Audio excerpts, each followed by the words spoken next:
Welcome in Tuesday edition, Oxford Exxon Podcast. Chase Parham, Neal McCready. Neal is in the Clark Ford studio this morning. A bit of Ole Miss news. Chris Davis, running back, decommits. Discussed that a little bit. The College World Series field is set. Two games last night. Tennessee and Stanford punching their tickets to Omaha. So the field of 8 for that, and then the Denver Nuggets win the NBA title in a really ugly game, but they win the series in 5, 4-1. We'll talk about that and more coming up on today's show. A show brought to you every single day by the Oxford Exxon, Highway 6 West in Oxford, but really blue sky locations around the state, including their newest location in Brookhaven. Told you about it yesterday. Tell you more about it today. They got tons of specials all week long. Everything from $1 deals. You can get any breakfast sandwich. You can get any size coffee. You can get $1 David's cookies. They also offer two 12-packs of Coke products for under $10. A lot of stuff there. Check it out. New location in Brookhaven with blue sky. And again, obviously here locally in Oxford, the Oxford Exxon, and coming to you from the Clark Ford studio. We are. Clark Ford is in Amory, Mississippi, 662-257-1900 is that number. Call it. Ask for our buddy Corey Clark. Tell Corey what Ford product you're looking for. He'll send you a quote within 15 minutes in business hours. It's right to the bottom line. No hassle, no haggle. You get your quote, and the rest is completely up to you. You can shop that quote around, or you can do what I've done, what I recommend that you do. Let's hop into a Clark Ford today. The service is amazing. Great products. Corey and the people at Clark Ford, they'll go the extra mile for you. They want to be your car guy. They want to be your truck guy. They'll prove to you what that means when you make the call. 662-257-1900. Guest will join later in the week on the MyPerfectFranchise.net hotline. Are you a displaced corporate executive or wanting to put your career in your own hands? Are you an experienced entrepreneur looking to diversify? Andy Ludicky can help. He owns multiple franchises and businesses and uses his expertise to help others find their American dream through a very thorough and free consultation process. So call Andy. Put your life and your career in your own hands. It's 100% free. You have nothing to lose. Find your perfect franchise at myperfectfranchise.net or contact Andy anytime at andy@myperfectfranchise.net or 404-973-9901. Yeah, Hardman asking how to get out of jury duty. Neal, bad example for that because he gets stuck on juries every single time. So yeah, I mean, look, I don't. I don't think that's a good question. I'm kind of myself. If you've prepaid, is a trip a viable reason to get out of jury duty? I don't know. I mean, probably not, but at the same time, like if you're losing thousands of dollars, wouldn't that seem? Yeah. So here's the thing: if you have any kind of a conflict like that, when you get the summons, you've got to go handle it. You got to go to the clerk's office or whatever and explain, take documentation. Yeah, if you've prepaid for a trip, they're probably going to let you roll. But you got to get it documented. You can't just call them and go, hey, I already paid for a trip.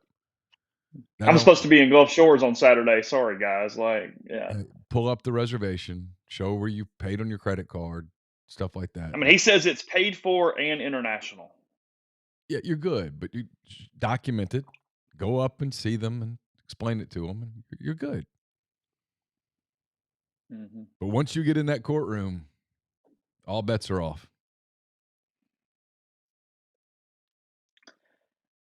Yeah, it's one of those deals you don't want day of decisions. Can go squirrely in a hurry at that point. Could be as Neal did the day that the whole AK thing was going on. Was called me and said, "Hey, I've got an hour to pack, so just heads up here as I'm driving home." Yeah, I was like, I don't know when we're talking again. Being sequestered here, guys. So we'll get to you. I was pissed. I kept thinking, there's no way they're going to put me on this jury. I was wrong. Yeah, you were incorrect there. So I tell you what I did last night, Neal, is the ending of the Texas Stanford game. And had it been A&M or Tennessee, sorry, Mark, I would have like gone and popped the popcorn and headed on over to the message board and said, I feel terrible for the kids, but I got to see this reaction. And I've gotten set up, turned some bright light on, make sure I wasn't sleepy. I mean, set up the whole thing. I clicked over to Orange Bloods though, and I felt terrible for the team, the way it ended in general. And I have to say, it almost made me more depressed when I started reading through the threads because they had about obviously Orange Blood's a huge side of the network. They had a lot of game thread going. I think it was 40 total pages a post. The last 6 were all reactions to the end of this game. For anybody who did not see it last night, they were tied 6-6 in the bottom of the ninth. 2 outs, a pop fly to go to extra innings, and the Texas outfielders lose the ball in the lights.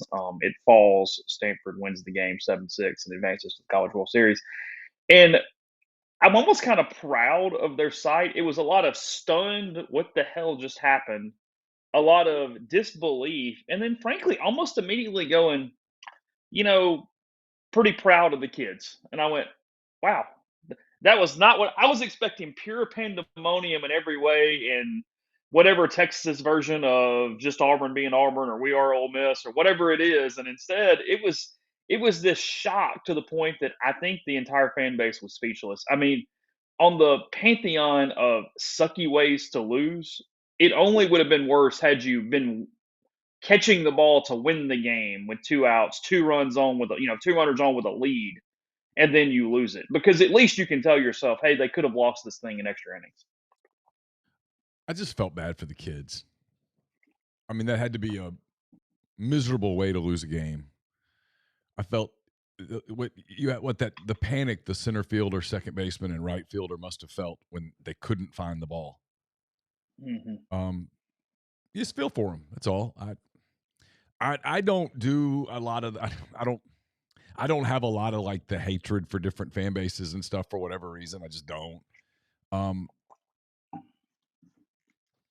There would have been certain people I probably would have enjoyed knowing they were miserable, but I just felt bad. I felt bad for the kids on that team. You play so long and you get to that place and you're trying to get to Omaha and you're about to get to extra innings and you're going to have You had scored 3 in the 8 to tie it. You were down 6-3 and kind of had to come back. Yeah. Just tough, but that's sports. Stuff happens. I mean, games aren't predictable usually. I mean, some are. Like a lot of the bye games in college football are very predictable, which is one of the problems with them. But in that situation, it was just I just felt bad for the players. Yeah, it wasn't Arkansas pop-up kind of stuff. You're tied, you're not in Omaha, but still, it sucked for Sure. kids. You see the outfielders kind of in the moment right after it happened, and damn, it's Yeah. I mean, they weren't trying to not find the ball. They were probably desperately trying to find the ball, but it happened. And apparently that's a quirk of that stadium, Sunken Diamond out in Palo Alto. I saw where maybe it was Kendall, Aaron, Teddy, I don't remember which college baseball national writer said that A&M lost 2 balls in the lights in very similar fashion last week during the regional. That there is a time of day right in a certain minutes where if it happens, it is much easier to do, especially when you aren't used to it or not accustomed to playing there, and like these teams would be over the course of weekends or short series or whatnot. Yeah. Again, I mean, it was just kind of quirky, but when 3 different guys lose it, you might have a light problem, Well, you almost certainly have a light problem. Stanford, but that's a home field advantage too, because the Stanford kids have probably played in it enough to sort of have an idea of what to look for, where to look for it, where to go get it, at least be in the vicinity, whatever. Right. And they try to find it from there. In the other game last night, felt bad for Southern, felt bad for Scott Berry. It was also somewhat expected. Tennessee dominating Game 3 against the Golden Eagles. Southern didn't have the error like Ole Miss did, but it had that 09 vibe to me from a Game 3 where it felt, their version of the button era or the having bases loaded in the ninth with, I guess, 1 out like Ole Miss did there at 09 and blowing that game too, was getting Tanner Hall the ball, losing the game, going dead offensively, not being able to score runs. And Beam was incredibly good yesterday. They found good roles for Burns. Tennessee playing really good baseball right now. And it just, once they couldn't score early, they got a couple runners on in the first 2 innings. It felt like 7 innings of coronation there, where Game 2 is the one that Southern lost. I mean, frankly, there was never a spot last night where I thought Southern Miss was going to win that baseball game. Yeah, this is terrible podcasting. I have nothing to add. I didn't watch it. I was pretty glued to Nuggets and Heat last night. Like didn't even turn on anything on the other TV. I just was locked in on Really? it. Yeah, it was. I thoroughly enjoyed the game last night, so I didn't see that. I woke up this morning and I was like, I probably should have turned something else on and looked at it, but I didn't. I saw Well, I the mean, you didn't really miss it. I mean, Southern went dormant offensively. Tennessee's really good on the mound. I mean, it wasn't anything to necessarily evaluate or watch. It just you, and I didn't necessarily watch it. I was just kind of flipping yeah. between several things and kind of going. I mean, almost to the point of I was wanting Southern to win, so I kind of went away from it and thought I'll just come back in 3 or 4 innings, see if they've scored, see if it can catch my attention at all. And frankly, it didn't, just because it was never a baseball game. You nailed it with one of the just a simple line. Tennessee's been playing really good baseball. They've frankly the whole second half of the SEC season and into the postseason, they've played really well. They're good. I mean, I don't like them. I don't like the way they carry themselves. I don't like some of the stuff that they do. It's just not the way that I'm wired. It's not. I don't like that kind of stuff. I think I'm more old school than I even give myself credit for as a baseball guy. I don't like showing up other teams. I just don't like it. I don't like some of the crap they do, but they're very talented. I was thinking last night if I was an odds maker and I'm setting odds on Omaha and where I would put them, and not the actual odds, but just kind of the list of favorites in order. Um, what to do with Tennessee, and I can make an argument that they should be the number 2 favorite there. They're going to play really well in that park. It's going to suit them. They got arms. They're starting to figure out roles with them a little bit. I, I could convince myself that I think there are 4 teams that are clearly better than the other 4. And I could convince myself that Tennessee could be the runner-up favorite behind Florida. Yeah, I can get there. Now Tennessee's got to play LSU first game, right? Yeah. I mean, that's the problem. That's where, I mean, from a scheduling standpoint, I guess I'm just saying in a vacuum where I wasn't looking at matchups or whatnot. Yeah. Yeah, I can see that. I mean, it's Wake, Florida, Tennessee, LSU. Those feel like the teams that That's the 4. have a real shot to win it. I think TCU's clearly the 5th because of the way they're playing, even though they're not necessarily the most talented team there. They really hit.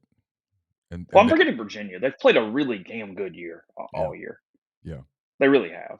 I mean, Oral Roberts is your Cinderella. Nobody's really thinking about Stanford, but the other 6 are really good teams, and obviously the Stanford and Oral Roberts are good too because they're there. You don't get there without being good. Period. No way.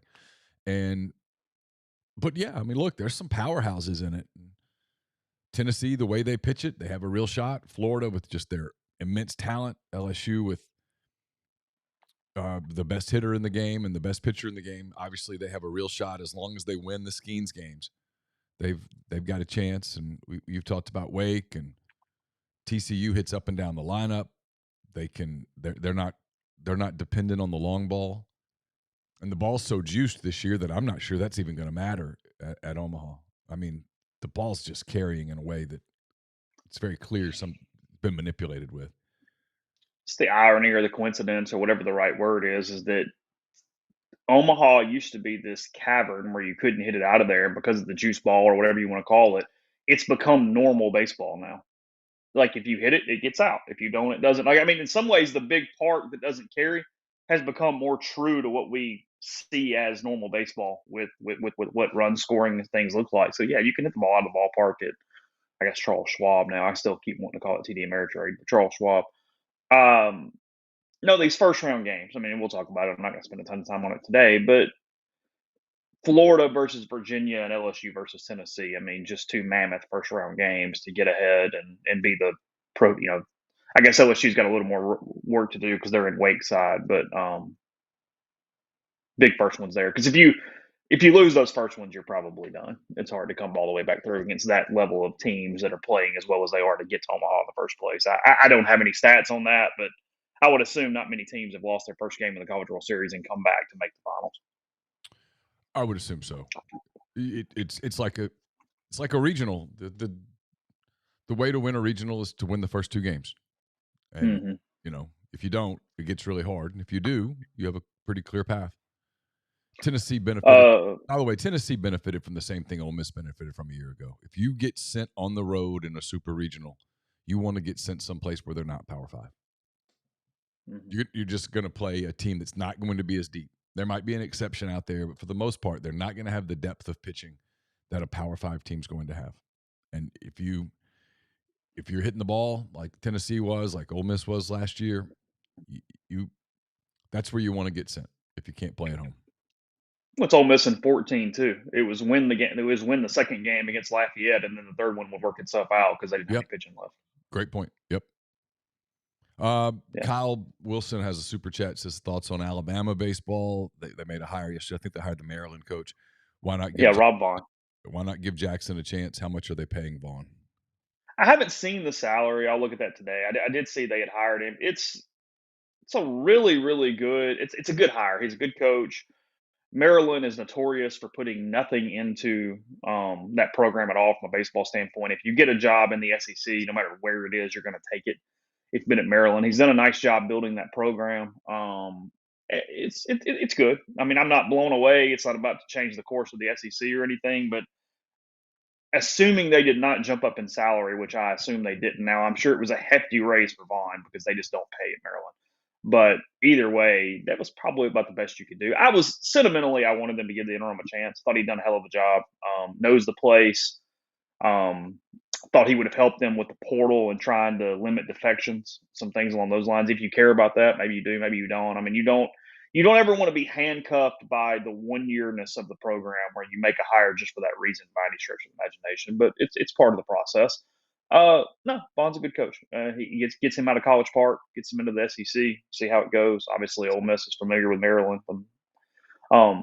This season, they've been a perennial team, an NCAA tournament team the last few years, and he's put rosters together in really good ways. He's got some stars. He's put to be in the Big Ten. I thought he's done a really nice job of putting deeper rosters together than most of the teams in that conference. I mean, they worked the Big Ten this season. They won the regular season and the conference tournament, and at the end of the day, that's who you compete against. So, no, good hire. I mean, it's not changing things. Nobody's about to say Alabama's about to overtake college baseball because he did the right thing for him, but they still don't have any NIL. They've still got issues from a program. It would still be hard to see that suddenly Bama went, nope, we're going to take money away from Saban and take money away from Oates, and we're going to make sure baseball's locked in right now. It's just not going to. That's not a thing over there.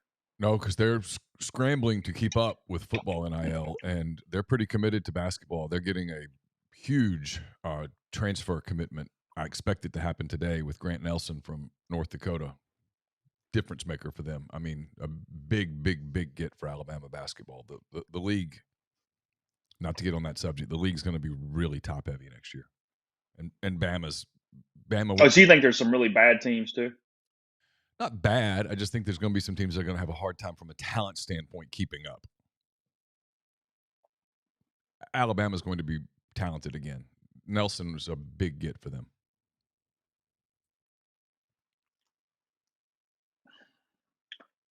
Over under 6.5 tournament teams. Over. They'll get 7. They'll get 7 because the league's going to be that good. They'll have a chance to get 8, but they'll get 7. Do we have any idea when? I know the answer is no, but somebody else is probably thinking it out there, so I'm going to ask you anyway. Do we have any idea when any of these waiver decisions are made? Nope. Yeah. No clue. I don't even know. I mean, the NCAA does. I mean, if they're backlogged, hell, they might not decide till August. And you're potentially waiting on 3, depending on what Ole Miss does with Troy Woodbury. Well, yeah, if you're counting him, they're waiting on 3. Unless they've gotten those, and I just don't know of them, which is possible. But I think we probably would have heard something, certainly on the other 2. It is a good point. Joseph says, quote, scrambling to keep up in football after signing one of the best classes of all time. It's just the world we're in right now. I mean, it's a funny sentence and it's true all at the same time. That everybody is pulling out so many stops and acting so ridiculous in the space that there is no stagnant. If you're stagnant, you're falling behind win one day. I mean, it's just somebody becoming obsessed in a different way the next day. Yeah, it feels like it's a Groundhog Day conversation. I mean, I was doing my media days credential and hotel stuff yesterday, and I was thinking about just how much NIL and pay for play and all those conversations will dominate media days. I didn't go last year. It'll dominate it completely. Next year it'll be Texas and Oklahoma and 12-team playoff and stuff, but it'll probably still be talked about. We talked about this on McCready and Siskey yesterday. I know everybody keeps pointing at Congress and going, they're going to do this. Maybe I'm just cynical. I don't think Congress is going to touch this. The whole Congress is going to regulate it or give the NCAA power to regulate. I don't know what anybody's basing that on. And of course, I wasn't there. I wasn't in Washington. I look forward to talking to Walker or people like that and finding out, hey, what conversations did you have maybe behind the scenes? Not the details of them, but the tone of them. But it's just difficult for me to believe that Congress is going to step in and regulate college athletics with all the other stuff that's on their plate right now. How much of a priority can that possibly be? Yeah, I mean, well, number one, it shouldn't be a very high priority related to every other topic that could be possibly discussed and legislated in Congress. Even no matter how important or unimportant it is in the space we're discussing. I've got a couple of NIL things. We'll go there after the break. First, let me tell you about G&M Pharmacy, 662-236-2222. They're delivered locally in the Oxford area, and they offer medicine for your prescriptions the same day each month and take care of you. One trip to the pharmacy, one delivery. You have everything you need when you need it with G&M. Also, transfer medications. One call, they take care of the rest.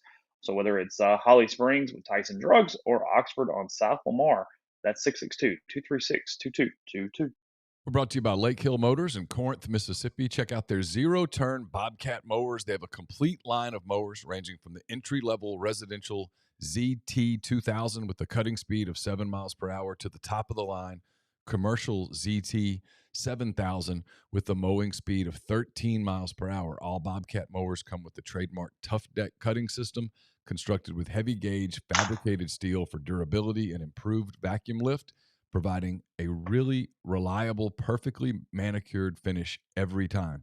The Bobcat line is priced below MSRP, comes with a 3-year warranty, and currently Bobcat is offering 0% financing for 60 months or up to $2,000 cash discounts for cash purchases or financing at regular rates. So get $100 off. In addition, if you mention that you heard about it here on the podcast, contact Michael McCullough in Corinth at 662-871-6918 or visit him in person at 2003 Highway 72 East Annex in Corinth. Walk-On's Sports Bistro puts everything they've got into bringing you game day with a taste of Louisiana. Dig into their mouth-watering, made-from-scratch Louisiana cuisine like po' boys, gumbo, voodoo shrimp, plus fan favorites like juicy burgers, fresh salads, all in front of 70-plus TVs, 40-plus ice-cold beers on tap. Check them out in Oxford or Ridgeland today. The College Corner is your one-stop Rebel Shop. 2 locations in the Jackson area. In Ridgeland, it's next to Fleet Feet. In Flowood, it's next to Half Shell. You can also go to collegecornerstore.com. Plus, you can find them on Facebook and Instagram. The College Corner has the largest selection of Rebel gear in Central Mississippi. It would make a great Father's Day gift. Again, collegecornerstore.com. And we're brought to you by Comer Heating and Air, Southern Air Conditioning and Heating. Different names, same great products and services. If you live in Oxford, Batesville, Tupelo, or the surrounding area, call Comer at 662-801-1777. If you live in Hernando, Memphis, or the surrounding area, call Southern 662-429-4429. A-Stock is a Nashville-based online retail company with the mission to provide customers the power to name their price. All items start at just $1. That's right. All items start at just $1, no matter what the retail value may be. Shop now at astock.bid. That's ASTOCK.BID. Or download their app. Name your price on thousands of items from big-name retailers. A-Stock has multiple locations around Nashville and Memphis, several in Indiana, and more coming soon that will offer local pickups, so don't miss out. Podcast is brought to you by Prime Shrimp, primeshrimp.com. 7 different flavors available for you. Everything from the New Orleans-style barbecue to the signature. It's 2 of my favorites. Very versatile options that are great for over the top of salads, meals in themselves. Pair them with rice, veggies, pasta, or whatever you like, and they have full meals in a bag. They have Simply Shrimp that you season yourself, and much more. You get it delivered to your door in fewer than 10 minutes. It goes freezer to plate for restaurant-quality shrimp, from the New Orleans-based company. They also had their 2-pound bags of individually frozen shrimp, a lot like what's at the grocery store, except a higher quality shrimp there. You can get it at Rouse's if one's around, but if not, order them online. You get 5 pouches or more. Code RG for 25% off with 5 pouches or more. Again, that's code RG at primeshrimp.com. Yeah, I guess we talked about it when it happened, the for-profit, nonprofit thing. And I was talking to a buddy of ours a few days ago, and I won't use his name in case it was all just scattershot or whatever. So I'll take his idea without giving credit. No offense. He can let me know if he wants me to spill it. And it's an obvious thing. It's probably been written, but the tentacles of this for-profit, nonprofit. Number one, duh. I mean, duh. As we've said, I mean, it's the most basic thing in the world. You can write off the full amount of your charitable donation. What are you giving for a charity? Well, I'm paying a football player or a basketball player. Well, to play football. Right. Yes, exactly. Like, okay. Like we got hand raised. Come on. Got problems here. Okay. I mean, you could give to St. Jude, which, helps save children, or you could give to a football team to play football. One's charitable, one's not. But now, two things. One, and again, this is not my area at the slightest, but unraveling a nonprofit and turning it into a for-profit with then having to backlog all donations as for-profit, not nonprofit, seems like a logistical nightmare, an accounting nightmare in a lot of ways. It calls into question everything you have done to this point from a paperwork standpoint. And unless I'm missing something here, some of the biggest donors who have donated a lot of money to these collectives at places that had nonprofits as their status. Credit to Grove Collective, they've been a for-profit the entire time to avoid this. It's going to mean a bunch of amended tax returns. So people are going to owe money now on the money that they self-reported as a donation to the IRS. Now, instead of being a donation, it gets taxed in whatever way that category falls into as sponsorship or payment or whatever the hell you want to call it. And what little aware I am of the way the IRS operates, some of that's going to lead to audits. When you've got higher money that then gets moved down and reclassified with amended returns, there's going to be a few sad sack boosters in this thing that get completely screwed by this with their own. Again, they're guilty too because they did it knowing this was stupid, but the collective going, oh, don't worry, it's going to be all right. Yeah, we got this. We got lawyers that got this whipped. Nonprofit, baby. All good. Not just, because you can take it and make it a marketing expense and then write off the marketing expense. That's true, legal, all good. But just straight donation and where that goes, there is going to be some, not necessarily making examples out of people, but just the odds not being in somebody's favor. This is going to actually pop some individuals pretty good. I think so. If you were giving big money thinking that it was going to be a charitable donation that you could write off, and suddenly you can't write it off. Not exactly giving to Jerry's kids, is it? I don't have issues with the players getting paid. I have no issues with the players getting paid. Whatever, it's fine. I'm so sick of it being called NIL that I could scream, number one. And number two, of course it's not charitable. I can't even believe this isn't a knock on Ross Dellinger, who's at the very top of our field right now. Dude is killing it. But the fact that he had to write all that the way that he had to do it, the whole time I was reading it, I'm reading the stuff about A&M and stuff like, you're an idiot. Not Ross, A&M. You're an idiot. Of course it's not set up. You can't do it that way. I think it was Arkansas that flirted with it at the beginning. Someone came and visited with them, and they're like, oh, no, we're not going to do it that way either. Doesn't that call in question A&M, this snubbing their nose, though, and going, no, we can be part of the foundation, too. Don't worry, we got this. Yeah, it tells you a whole lot about their... You're already an idiot on the other thing, so who's going to jump in your boat right now? It's arrogance. 100%. But if I'm one of their big boosters who's been giving big money under the premise that, hey, you're going to be able to write this off, I'm a little pissed today. Like, Oh, I got paperwork for days you now. guys didn't dig into this a little bit more? You told me this was going to be, I took your word for it. You told me this was going to be tax deductible. Not tax deductible. And at a time when, if you're a business owner you're doing quarterlies, I mean, I got to write a check here in the next, what's today, the 13th? I've got 5 days to write it. Mm-hmm. People are writing those checks, and now you got to go back and no fun. Some rough. No, you have to amend your 22 and potentially 21 returns. Rough phone calls happening in College Station. I'm guessing. Some accountants that are pissed off too. God, that's not what I wanted to do today. Yeah, I got to deal with this guy who's pissed at somebody else, but he's going to yell at me when I They're- tell him he owes this and this and that. They're getting calls there at the beach with their families, getting calls, people losing their minds. They're just trying to enjoy a margarita. Yeah. No, not good. I mean, but hey, I would question. I mean, this isn't, I'm not picking on Ross here, but what did you tell your boosters? How many of those, and here, moving forward, how many of those gifts now don't happen because they're not tax deductible? Well, sure. Yeah, I mean, that was the other part of this was it was a ploy to get more donations and make it more palatable for people to give money in this way because there's a huge difference. I mean, you have more donation ability when you give to the actual foundation for facilities and other things that go on. I mean, so they were trying to mitigate those differences best they could, and obviously that didn't pan out.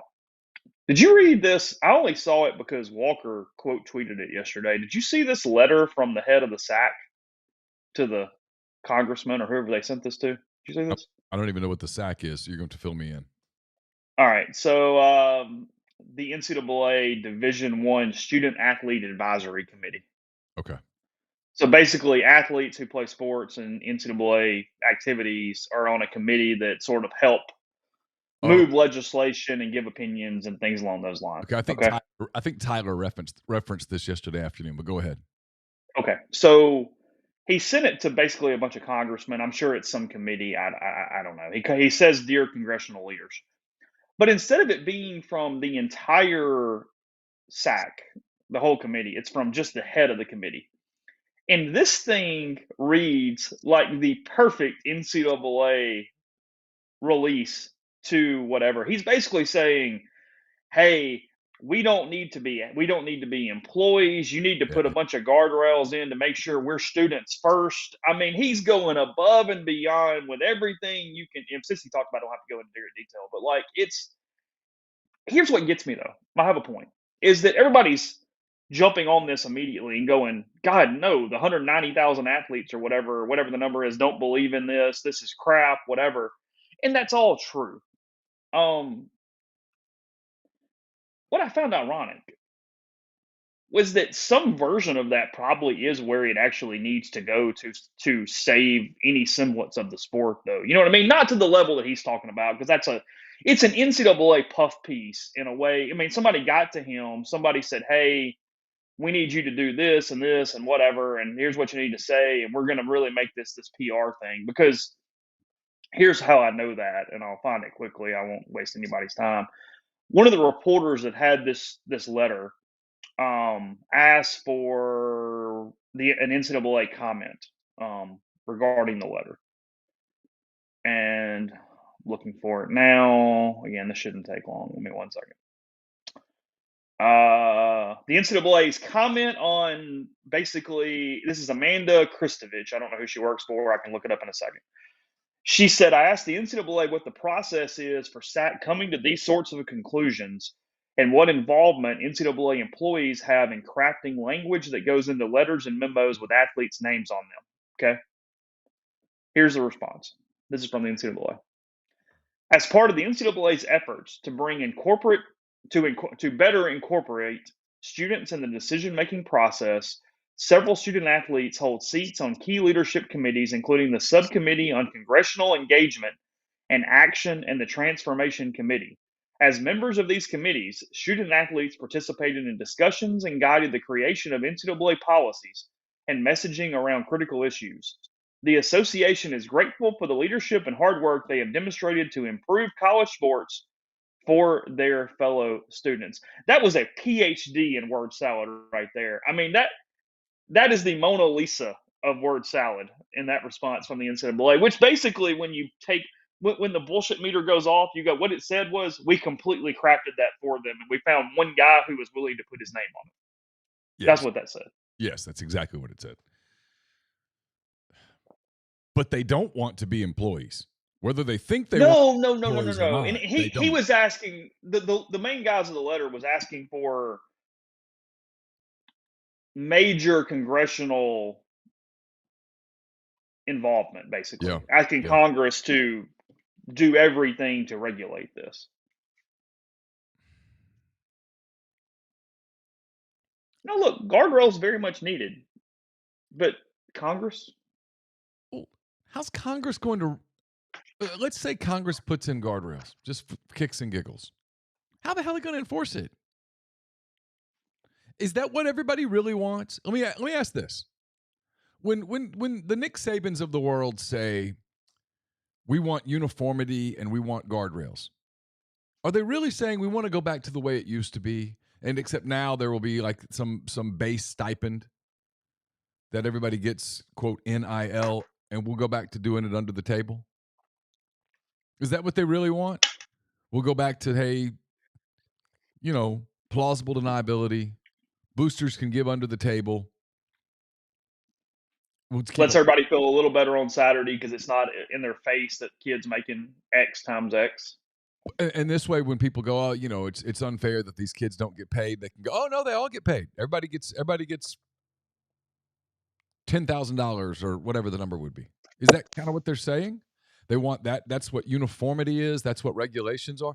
I just wonder who's enforcing the regulations. Congress?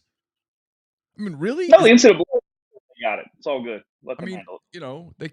They couldn't handle it before, so it makes me wonder if it's just, hey, let's go back to what it was. At which point you go, well, that's kind of what it always was. It's all. What was that? It's all just a bunch of spitting in the wind, too, though, because we're not in a climate right now yet. Maybe we get there, but we're not there yet for anyone to cap an athlete's earning potential. Good luck. Good luck getting that passed through anything right now. Why would anyone? Why would now? Is it going to? I don't know why any athlete would agree to that. If you're Caleb Williams right now, you're agreeing to a cap? It's just it's nonsensical. It's not going to happen. It's the individual level of going, hey, yeah, the SEC is going to do relegation, and Missouri and Vanderbilt are going to vote to be kicked to the Sun Belt. I mean, give me a break. Stupid. Not voting for that. So it's just, I don't even know what everything's. I guess this is the cynic in me, or maybe this is me not understanding it. That's certainly possible. I don't really know what all the arguing's about. It feels to me like, and I know this isn't what happened. If we had William Liston, Walker Jones on, they would say, no, we had substantive conversations. But there's a certain part of me that feels like they're in Washington going, hey, y'all need to do something. And people are like, well, what do you want us to do? We're not sure, but something. You can't make them employees. We've talked about that to the point of this not worth talking about anymore. Yeah, sure. So what do? They have the ability now to go out and get as much as they can get. And of course, but I'm kind of quoting Tyler here. Every problem that has come up was completely predictable. We used to say it was about name, image, and likeness, and I would say it's not going to be about that. They're not going to want to do that stuff. And we saw it right away. I have people saying, why don't you guys do player shows? Well, one of the reasons we don't do player shows is because most of the players don't want to do a show. Mm-hmm. Why? Why give of their time when they're going to get paid anyway? Why do something for money when you can do nothing for money? Well, and frankly, the way the money jumped up so fast, it became almost like, it became not even enough to get their attention. Yeah. You know what I mean? Yeah, sure. I mean, I've talked about this. I mean, it's I don't even know what the number would be, but I'm not going out and finding that much money along those lines, right? I mean, I have a lot of people ask about it all the time. I get emails about it constantly. Hey, I missed those shows. Really hope you revisit those shows. And it's like, you don't get it. For me to get a player that would be significant enough that you would watch and listen, the money would be, all right, it would be significant. And then I've got to go find that money. Just it's pointless.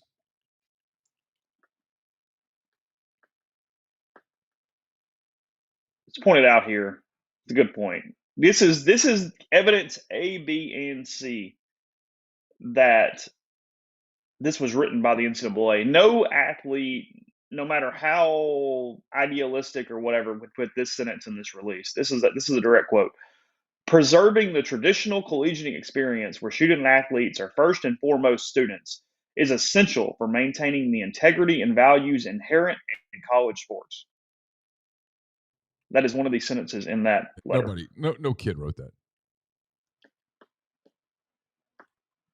He should not have been allowed to even put that he was the president of the SAC on that letter, because you're manipulating people into believing you're speaking for the rest of the committee. Yeah. And again, the other side also is wrong. It goes, nope, we don't want any guardrails. We want to be able to do everything. Okay, well, you're the one driving the car 160, and at some point you're going to crash the entire sport. But I also get how you don't want to be associated with this letter either. Yeah. And I don't know that. I just keep thinking to myself, like this is going to be a little bit of a leap. There was news yesterday about the Athletic. Major pay cuts. 20%, I think they laid off 20%. They're losing, they're bleeding money.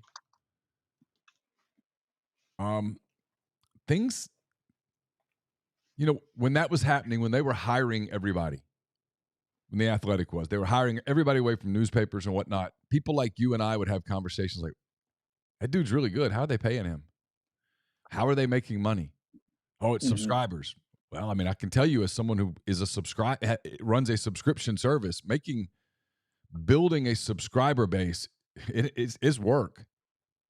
And you fight password protection and all of that stuff. And so I say that to say this. I just think sometimes markets regulate themselves naturally, organically. And I still think that's what's going to happen here. I think stuff's going to get reined in organically. Yeah, that's my guess too. I mean, that's what I would. I mean, if you're just telling me to put a prediction on it, sure. The prices. I'd buy that. Prices to get a player are really high. And then at some point, people say, well, I'm not going to pay that anymore. And it brings it down. At the Athletic, they can't afford to pay why did they lay all the people off? Because they can't afford to pay them. They don't have the money. Laid off a crap ton of really good baseball writers yesterday. I mean, a lot of really good baseball writers. There was the most interesting line in that story to me that I read was they're doubling down basically on NFL coverage, and they're doubling down on English Premier League coverage. Those are and if you look globally, those are the two most powerful sports leagues around. So, as you said many times, Chase, Major League Baseball is super regional now. And that's where okay, I got a thought there. Let's see, 1 second. We'll come back to it. Let's see. Spring's in full swing. Summer's right around the corner. Heavenly Sunshine Property Services would like to take the opportunity to remind you about the importance of taking care of your outdoor living spaces. Regular maintenance is a key to preserving the beauty and integrity of your home or business. And one of the most effective ways to maintain your home is through power washing. Some of the key benefits include curb appeal, damage prevention, creating a healthier environment, and also saves you time and money. Heavenly Sunshine has been serving the Mid-South for over 4 decades. That includes Oxford, the full-service commercial and residential property maintenance, includes power washing, soft wash, roof cleaning, facade cleaning, and window cleaning. Don't wait until it's too late. Contact them today and get ready to enjoy a brighter, cleaner outdoor living space. The website is heavenlysunshine.com or call 662-342-1203 to book your free estimate. That's free. Code MPW10 for a 10% discount. Game Changer patches are the only 2-patch system available in the market to stop hangovers before they start. The warm-up patch used before or while you drink. The overtime patch used after you've been drinking to recover while you sleep. The all-natural ingredients will keep you in the game and ready for your next play. Go to GameChangerPatch.com, enter the promo code RebelGrove20, and get 20% off your purchase. Father's Day right around the corner. Dead Soxy has the perfect gift for any budget, whether as a gift or buying for yourself. Dead Soxy is excited to help you celebrate with style. Sign up for Dead Soxy NIL membership and receive new styles every month, every 2 months, every 3 months, or even every 6 months. These socks not only comfort your feet, but they give back. More than 50% of the proceeds are pumped back into Ole Miss athletics. You can also get a sockscription. Ask for a Saturday 7-pack. Get 7 unique designs to coordinate each of the season's 7 home football games. Lastly, enjoy 25% off all non-licensed products with promo code RebelGrove. It's deadsoxy.com, promo code RebelGrove at checkout. We're brought to you by Pinnacle home to the Pinnacle 401k advisory services team. They'll conduct a complimentary, no-obligation benchmarking and analysis of your current 401k plan. It's mypinwealth.com, MYPINN wealth.com. John Edwards of Regency Travel Incorporated is the guy to go to if you want to make a special trip, one that creates a lifetime of unique memories. Just get in touch with him, give him some parameters, give him a budget, and he's going to come up with options to help you make a trip really special. He's going to come up with options that you can't find on your own. 901-494-3387 or jedwards@regencytravel.net. First-time clients can save $50 off their first booked trip just by telling John you heard about Regency Travel on the podcast. And we're brought to you by OPA. If you're thinking about a company dinner, a festive party event, OPA can accommodate up to 200 guests. It's Oxford's newest Greek restaurant on the square. To learn more, get in touch with Jeannie at 601-421-7147. Sorry, I got distracted by an article somebody sent me. No, look, the thing with the Athletic that I found most interesting is you're right. Baseball is a regional sport. Now it's incredibly popular regionally, and you can survive that way. I mean, something doesn't have to be a national sport to be able to make money and thrive and be very good in every community. But what they're doing is actually in reverse of that from a baseball coverage standpoint, which doesn't make sense. And the only answer is they're giving up on it because you let go the number of people they did inside beats yesterday. I mean, I saw there was basically a social media campaign for cancellations in the White Sox market after they fired the White Sox beat writer, who I don't know, but apparently he was very highly regarded inside that beat. They said they were going to focus more on national stories of interest to more people.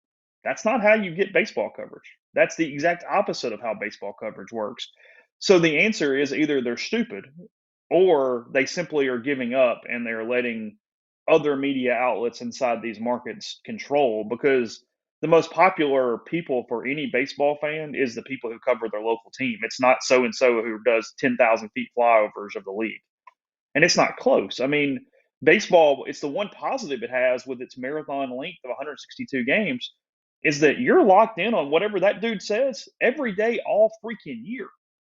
I mean, I'm slowly kind of getting back into the Braves a little bit. It's been a long process, and I'm not a diehard by any means. But as much as I care about the Saints more than the Braves, I'm much more likely to read David O'Brien every single day of the year than I am the Saints guy, because there is an off season. There's not something moving every day. There's not features and movement and all this other stuff that goes around with baseball. Baseball is the perfect sport for really intimate writing on a day-to-day level, and the Athletic backing out of that, or I guess maybe the New York Times backing out of that, actually, because they're the one who owns it now. It's not the original people for the Athletic that's making these decisions. It's become a piece of a conglomerate. Is that you're essentially saying, hey, football and EPL, we believe, is going to pay the bills. And for whatever reason, these baseball writers are making too much money and we're giving up on covering the sport the way it should be covered. It's a very expensive sport to cover. You're traveling a ton. You're in hotels. 81 games a year are on the road. If you really cover a team the way that teams used to, you're covering every game. You're there all the time. You've got to go to winter meetings. You got to go spring training is 6 weeks in Arizona or Florida. It's just an expensive sport to cover, and they're not getting the return on it. They're not. I don't know that people are subscribing. Here's my theory, Chase. Tell me if I'm wrong. Okay. I don't know that young people, when I say young people, 35 and younger, young people are paying subscription fees to read content.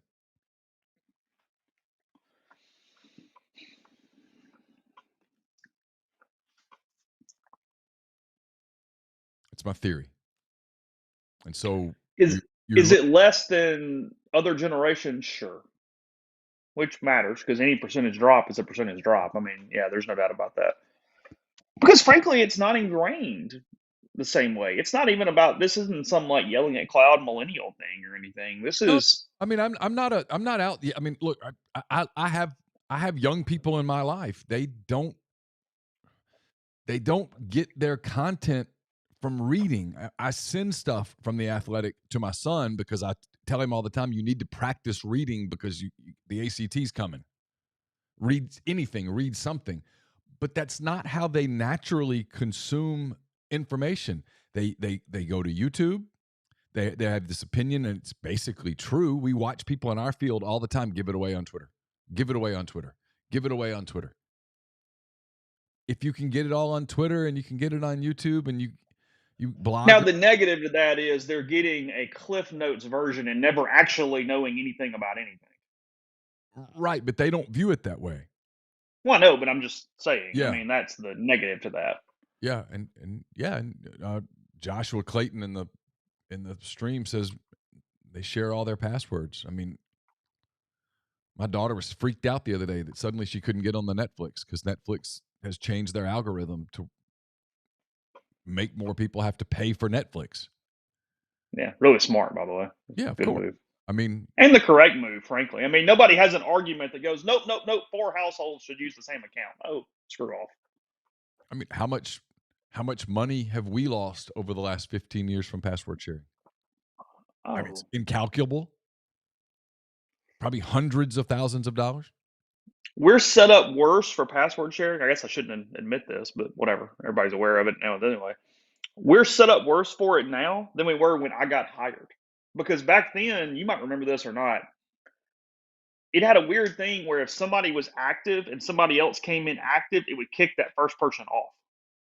And you have to re-log in. Or maybe it was in before I was hired. Maybe it was before you were hired. Maybe this was like 2006, 2007. But Rivals had a deal where you could only have one active user like clicking things at one time. And it would knock everybody else out and make them come back in. And that's not the case anymore. No. It's not. So I think that's what happened to the Athletic. I see all these people that's like, and as is typical in our field, people don't understand. The people are like, I can't believe this happened. I'm like, I can't believe it took this long to happen. And I'm someone who loves The Athletic. I read it daily. I follow multiple things on it. It's one of the single best sources on the NBA.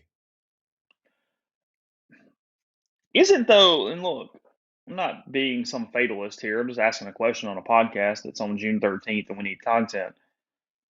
The lack of reading about your teams, your sport, keeps you from knowing the players as well. It does a lot of things. It affects you as a fan. If that doesn't reverse at all, doesn't that also mean fewer diehard sports fans, fewer whatever, and basically the entire sports landscape changing because no one actually gives a damn beyond a cursory level about the teams that they're following? 1,000,000%. Absolutely. We've talked about, I mean, if you put me in a media relations department anywhere, one of the very first things I would say is, hey, look, you guys want to get paid. You guys want everybody to, you want people to be engaged in you. They have got to know you. I would be telling a player, hey, you should be reaching out to people trying to build your brand.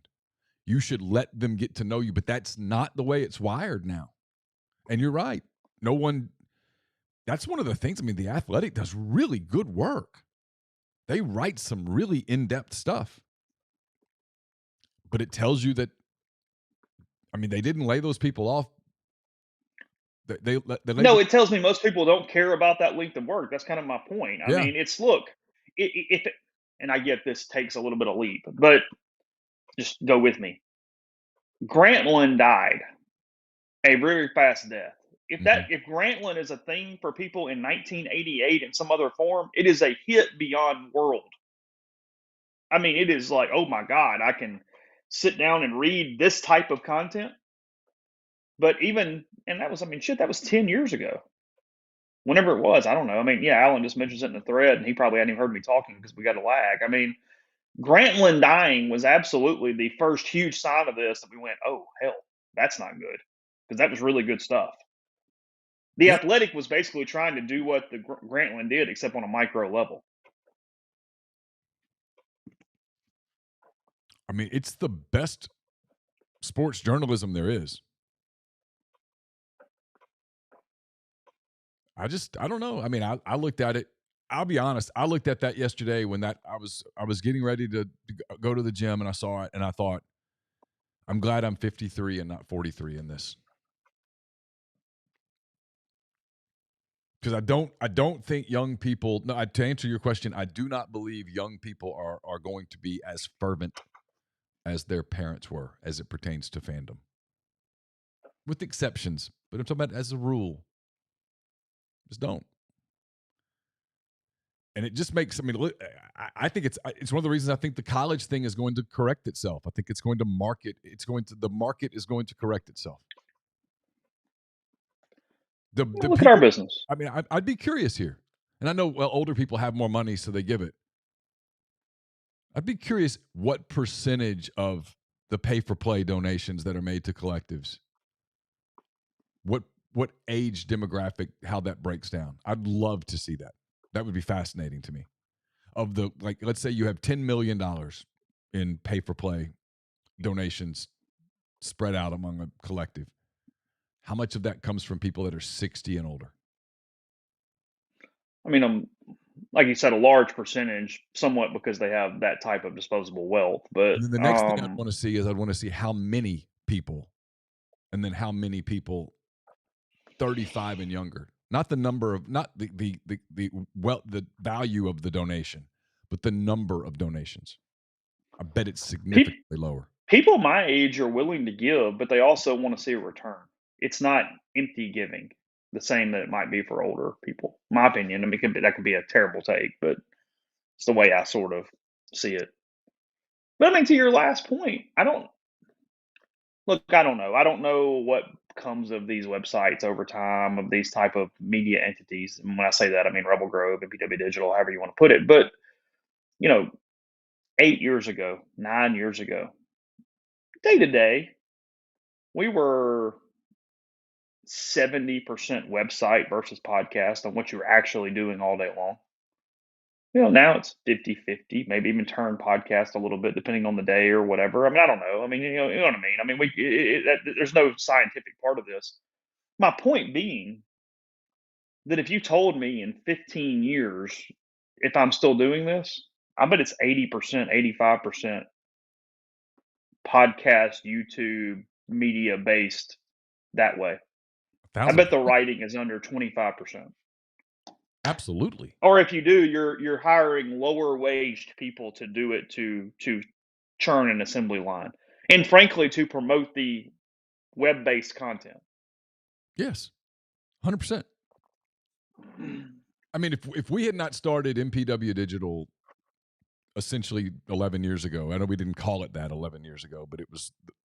Yeah, sure. Neither one of us would still be doing this. We would have moved on to something else because we just would have needed to make more money. Well, and then and second to that, even, I mean, I tell people this all the time. I was talking to somebody about podcasts a few days ago, and look, I talk to classes around campus and stuff and say, hey, if you want to start a podcast, it's never been easier. All it takes is a phone and a microphone. Feel free. But one of the advantages, and God bless all of you, and I love all of you, it's in the stream and listeners and everything else, and I hope that we provide a quality product that keeps you here. But there's a lot of damn options. I mean, I would be terrified of even starting a podcast network in 2023 and trying to siphon off listeners from whatever their routines are from a podcast standpoint. I mean, again, thank God for all of you, but a lot of you are ingrained in listening to us because you've been listening to us for a decade when you go to the gym or you're in traveling or whatever you're doing.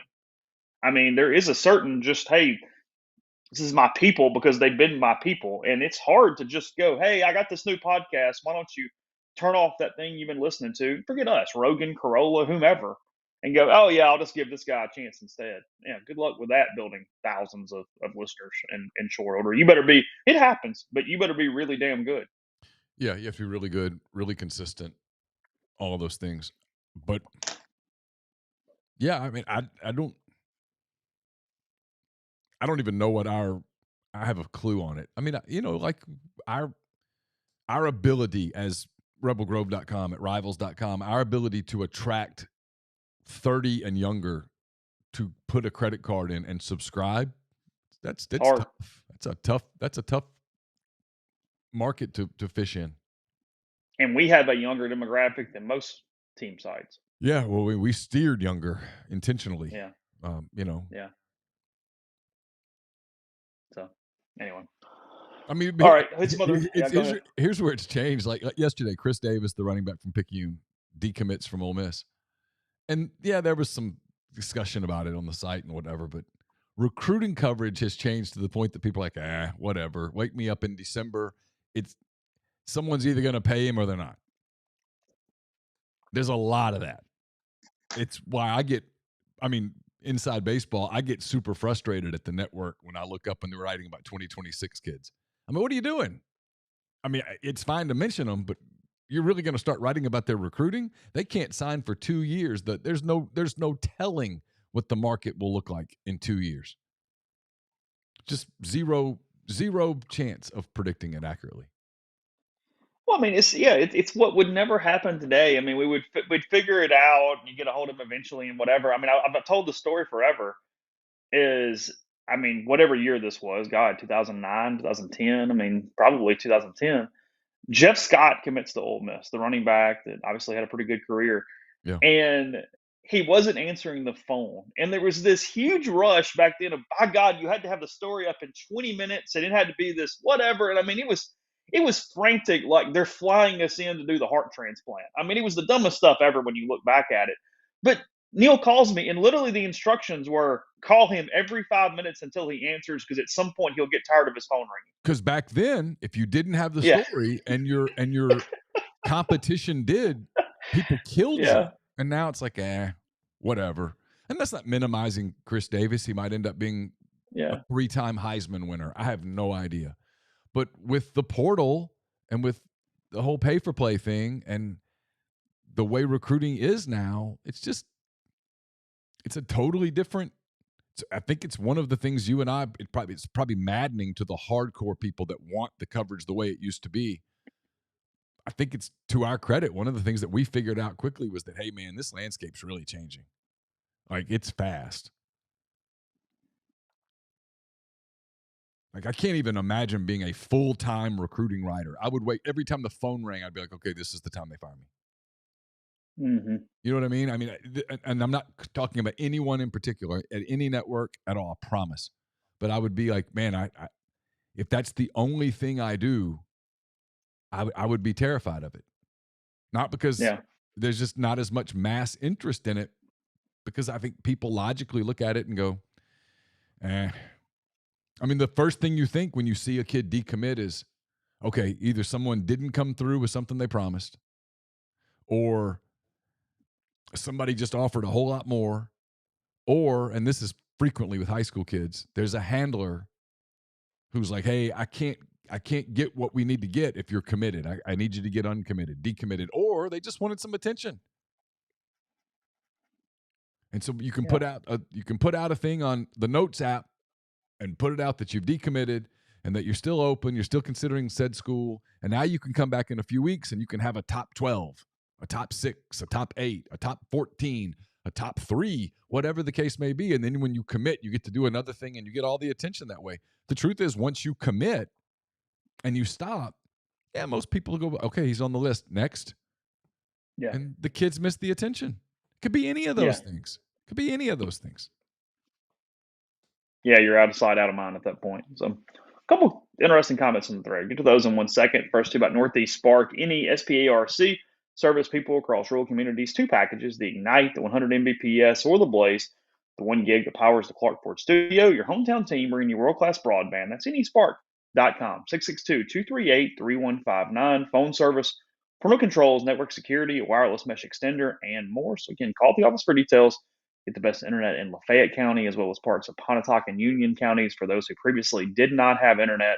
That's 662-238-3159. Brought to you by Service Specialist, staffing and recruiting agency, connecting great job opportunities to candidates since 1967. We talked yesterday about if you're on the job hunt, how they can help you. Listen, if your company is looking to hire quality, hard to find talent, and many of them are, it's hard to find that talent. Service Specialist can help you. Keep in mind that payment of service is solely contingent on if you decide to hire a candidate that they send. You have nothing to lose, so give Will, Sydney, or Kelsey a call at 662-832-5138, or check out their new and improved website, servicespecialistltd.com. Get the beautiful and healthy smile you deserve at Corinth Dental. Dr. Bubba McQueen, Dr. Jenny Beth Hendrick are devoted to restoring and enhancing the natural beauty of your smile using conservative, state-of-the-art procedures that will result in a beautiful, long-lasting smile. From routine checkups to advanced treatment, including implants and Invisalign, Corinth Dental is here to help you achieve your smile goals. Schedule your appointment today. Take the first step toward a better version of yourself. It's corinthdental.com. And we're brought to you by Southern Traditions Farm. It's a 68-acre, 32-stall upscale equestrian training and boarding facility in Canton, Mississippi. 2 sand rings, a grass ring, miles of wooded trails. There's so much offered at Southern Traditions, including horseback riding offerings, from beginner lessons with trainer Susan Walt to buying your first horse and competing at nationally recognized competitions. It's also a great venue for get-togethers, events, parties. So get in touch with the people at Southern Traditions on Facebook or Instagram at Southern Traditions Farm. Yeah, Triple Mass says, I think missing on portal guys is a bigger story nowadays for sure. Well, I mean, definitely in our market because of Ole Miss's portal heaviness, but most places. But that creates the same kind of problem. It becomes this very general baseline. You got him or you didn't get him, because to tell the whole story, you need information you don't have. I mean, if Ole Miss misses a portal guy in any sport, baseball, football, basketball, what, did they miss him because they didn't recruit him hard enough, or it was something else, or they miss him because they prioritized their budget in some other way? It's a completely different thing. It's one of the reasons why baseball recruiting never stuck as being popular, because you go, oh God, Southern Miss took that kid. Well, yeah, but they gave him 85% of a scholarship instead of 25% of a scholarship. Duh. That's just not where it's at. I mean, so the problem with that is that it's where what was so enlightening about the Liberty Corner talking about, hey, I got this much money, or Isaac Ukwu talking about, I got this much money or this much money, because at least you have a glimpse into the decision making process. Otherwise, it's just this very generic, you got him or you didn't, and why didn't you, and you should have just gotten it done, when it's far more complicated than that. We don't care about complicated anymore. It's one of the problems here, because you know Ginger says there's so many subscriptions for everything these days too. I have a ton. Yeah, everybody does, because that's the irony of what you're talking about, is that, yeah, sure, you're not paying for content. Young people are not paying for content, but they also see subscriptions everywhere. They're not scared of subscriptions. I mean, look at all the subscriptions for streaming and whatnot. I bet a lot of young people get whatever the YouTube premium edition is that allows you to play YouTube in the background or do a lot of those things. What's changed, and again, I'm not criticizing the generation, that's not my point, but as in a society, and especially the younger people, they pay for ease, not education. There's a difference. I'll pay a subscription if it makes something easier for me, if it changes something in my actual way I do something, not because, wow, I get the extra amount of info that comes with this. And I think that plays a role in it, because YouTube can absolutely be educational. Like I said, I would guarantee I'm on the upper end of YouTube watching for my age group. It's not even close. I watch a ton of YouTube. But at the same time, while it's educational, it's pretty damn entertaining. So you got to be into it for some reason, almost like a TV show. It's not simply, I'm going to buy these 3 subscriptions because that's going to allow me to dive deeper into whatever the topic is. I think that's the part of this conversation that's just simply gone now. Yeah, I agree with that. I'm not a big YouTube guy, but I know what you mean. Yeah, it's just different. I mean, and so what from a business standpoint, people like The Athletic, people like you and me, we have two choices. You can bitch about it, or you can figure out how to work around it. And that's what we try to do. We try to figure out a way to work around it. But I mean, it's changed the way we budget. Like even last year, I went to football games. Is that the right thing? I don't know. Kind of had mixed reviews on it, if I'm honest. I mean, if you told me 10 years ago, hey, you might not even go to the games, I would have been like, you're out of your mind. They can't do that. And then you look at like some of the people who were pretty successful with post-game shows and things like that. And when I say successful, I mean financially. To be transparent. They're not at the games. They're watching the games. They're connected to the program. They're talking to people. But, man, when that game ends, they're on YouTube.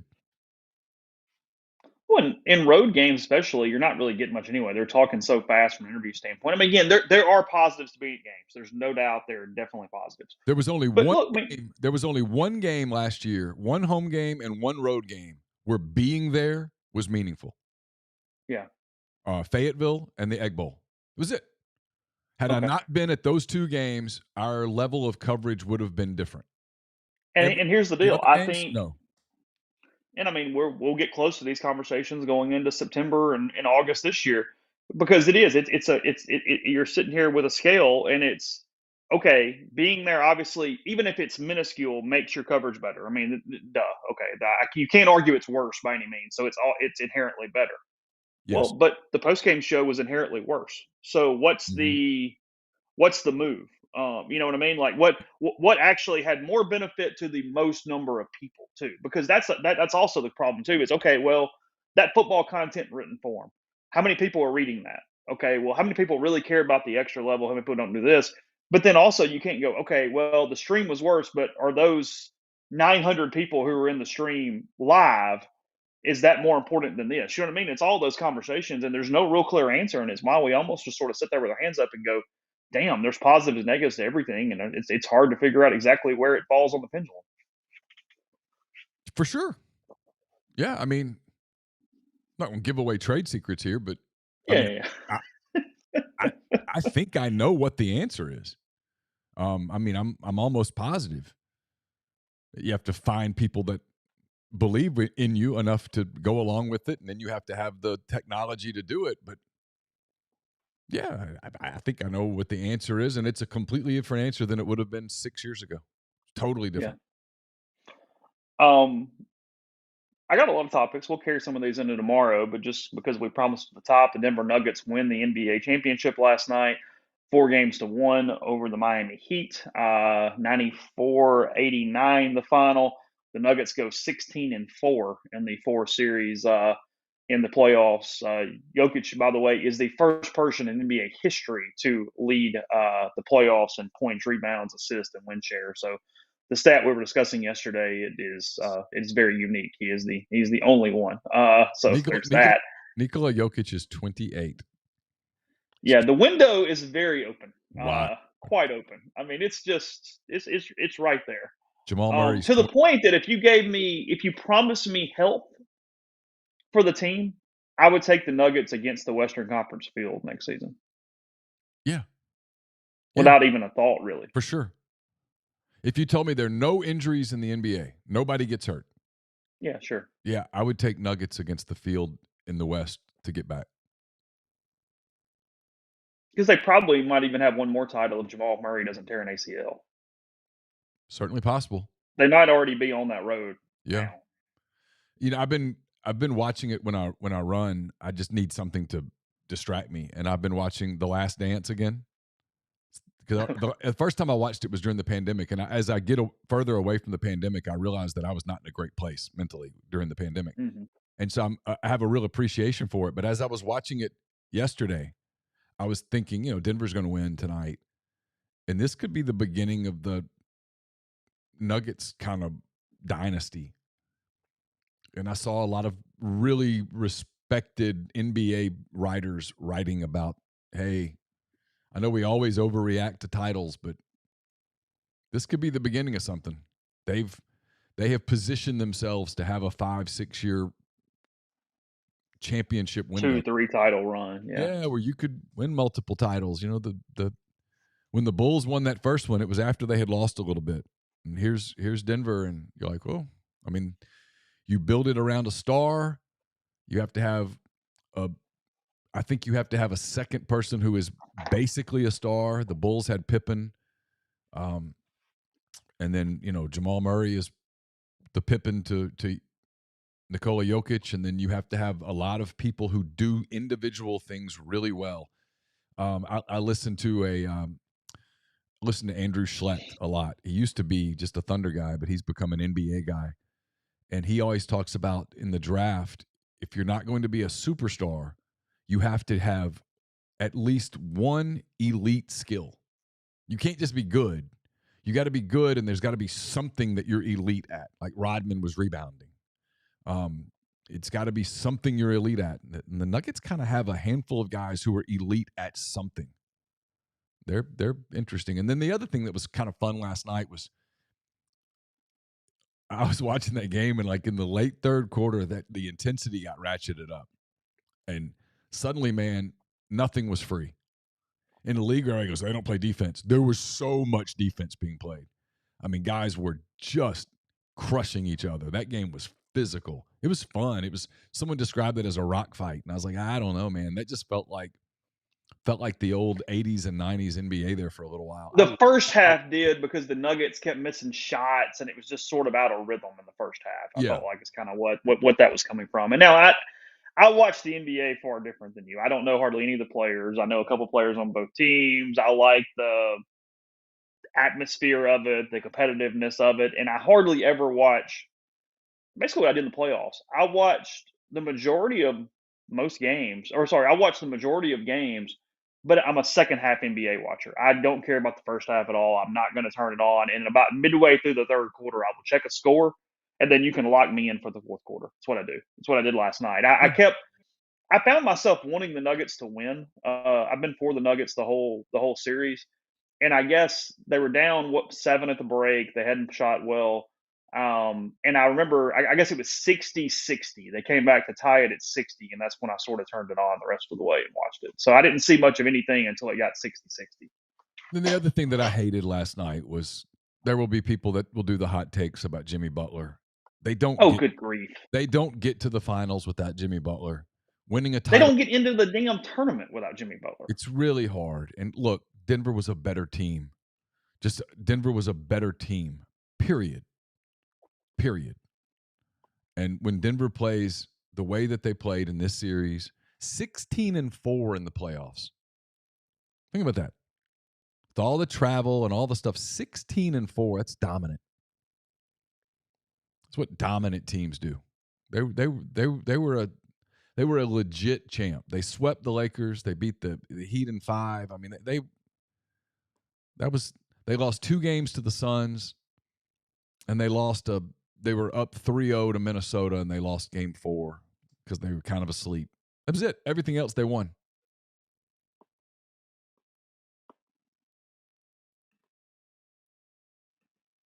All this NBA hate from Ginger and Dell. Come on. You people. Don't minimize my entertainment over the course of 6 months. I watch way too much NBA, and I admit it. I just like it.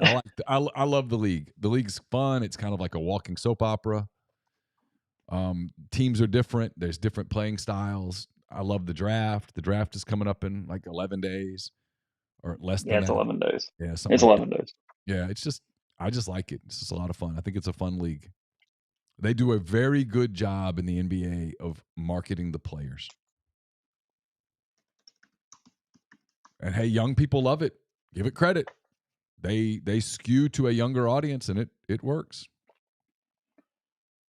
2024 NBA title odds, if you would like to place some money for whatever reason.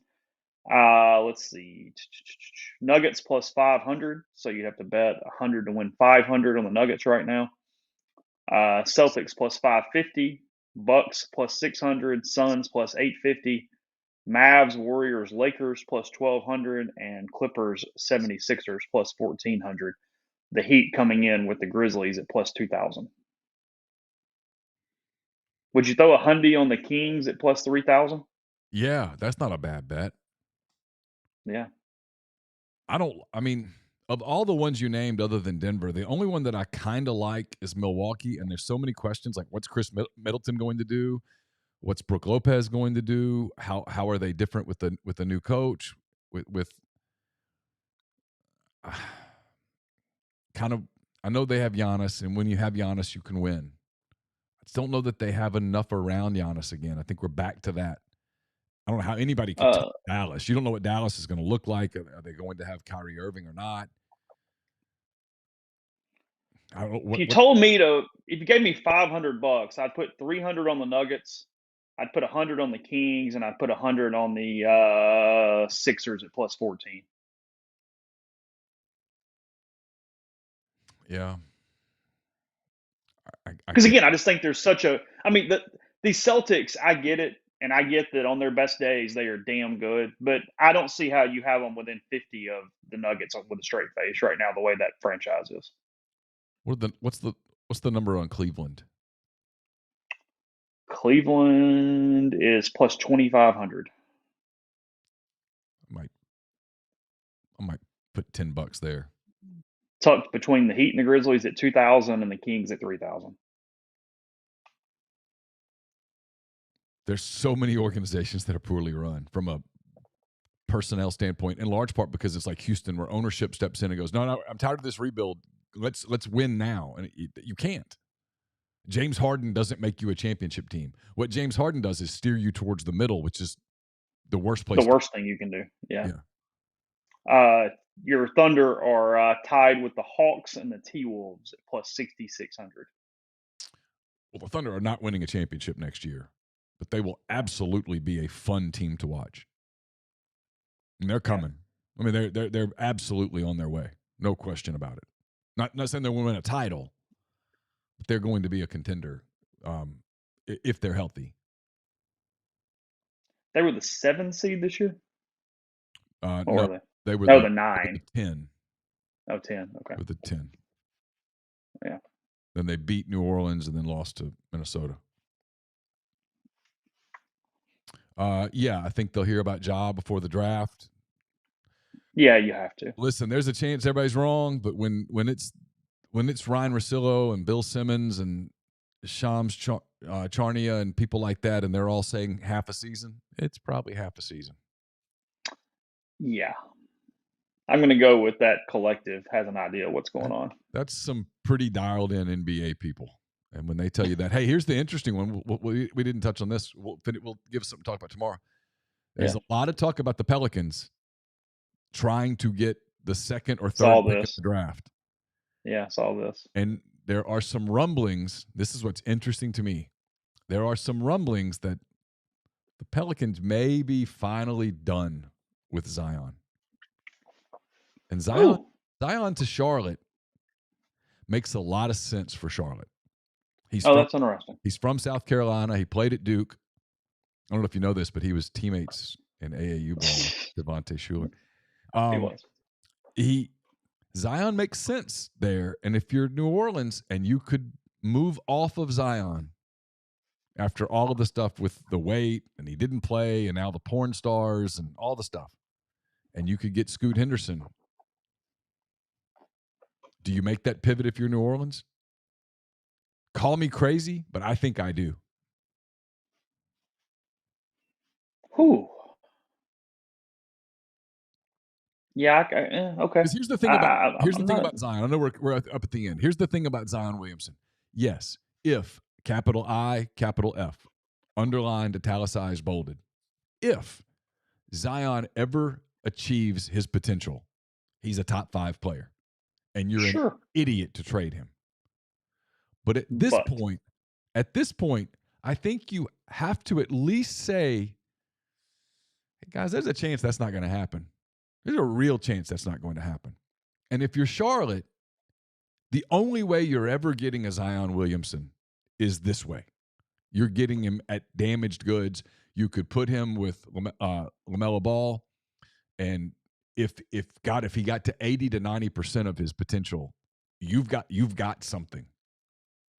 And it might be the one way you get LaMelo to stay there. Look, Grizzlies fans don't freak out because Ja is clearly the favorite in what I'm about to say. What odds would I have to give you that from this moment forward, Zion has a better rest of his career than Ja? Oh, I'd probably bet on it. Would you? Yeah, I'm not. I think Okay. this Ja Morant thing it appears to be. You think it's malignant at this point? They're not coming out of it I think necessarily. maybe that's the word I was looking for. I think I was trying to decide whether I was going to say habitual or whether this is serial but maybe malignant's a good word. I mean, they've been begging him to not do this stuff for a long time, and he keeps doing it. Mm-hmm. Zion, some of it is health. Some of it is he's got to stop eating so damn much. Right. He's got to lose weight. I mean, everybody pushes back on that. You're whatever. No, he's got to lose weight. I mean, if you watch, I was in New Orleans. I saw Zion compared to like Brandon Ingram and the other guys on that team, Mm-hmm. compared to the guys that played for the Thunder or the guys that played for the Portland Trailblazers. He's too big. Yeah. And your body doesn't absorb the pounding that you take when you're that big. He's got to lose some weight. Yeah. But but in terms of skill, I mean, he's immensely skilled. And when his weight's under control and he's healthy, he's unguardable. He's great.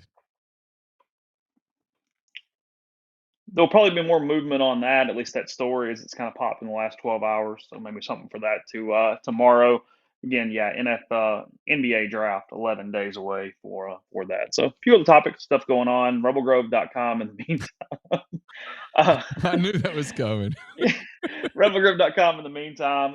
Probably some baseball portal movement this week too. We'll see where that's at as the day goes on. Some content with baseball and more. So anyway, have a good day. We'll talk to you tomorrow.